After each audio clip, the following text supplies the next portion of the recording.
আসসালামু আলাইকুম। এগুলো হলো কুমড়ার ফুল। আজকে আমরা ক্ষেত থেকে তুললাম খাওয়ার জন্য। তো আজকে ভিডিও করলাম অন্য কাজে। দেখুন, এটা হচ্ছে আমাদের শিম গাছ। শিম গাছে কাঠবিড়ালির ঝালায় ভাই একেবারে অতিষ্ঠ হয়ে গেছি।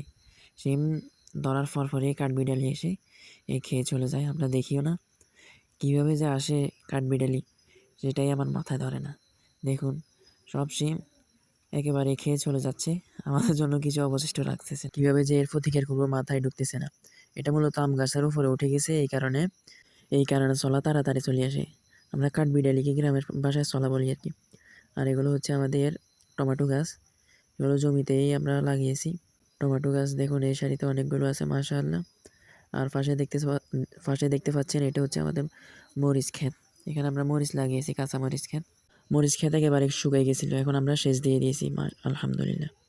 আর এখানে যে গাছগুলো দেখতে পাচ্ছেন, এগুলো হলো কুমড়া, মিষ্টি কুমড়া গাছ। আমরা মূলত এখান থেকে ফুলগুলো নিয়েছিলাম। এগুলোতে সেচ না দেওয়ার কারণে দেখুন একেবারে মরে যাচ্ছে, আস্তে আস্তে শুকিয়ে যাচ্ছে। আর উপরে আছে চালের উপর তিতা করলা আর কদু গাছ আছে, কদু মানে লাউ গাছ।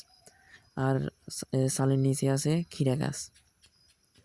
এই দেখুন মাশাআল্লাহ, একটা ক্ষীরাও আছে। আরও কয়েকটা ছিল, আমি খেয়ে ফেলেছি। এটা হচ্ছে টমেটো গাছ। এখানে নিচে টমেটোও আছে, টমেটো লাগিয়েছিলাম। এই দেখুন টমেটোগুলো কত বড় বড় হয়ে গেছে। আমরা বাঁধার সুযোগই পাইনি, এত বড় বড় হয়ে গেছে আলহামদুলিল্লাহ। এখন টমেটো ধরতেছে। আর আমাদের সরিষা অন্য আরেকজনের গরু এসে, দেখুন আমরা বাড়িতে ছিলাম না, অন্য আরেকজনের গরু এসে আমাদের ক্ষেতটাকে নষ্ট করে ফেললো। এই জায়গায় তো অল্প পরিমাণ, অন্য আরেক জায়গাতে আরও বেশি নষ্ট করে ফেলেছে।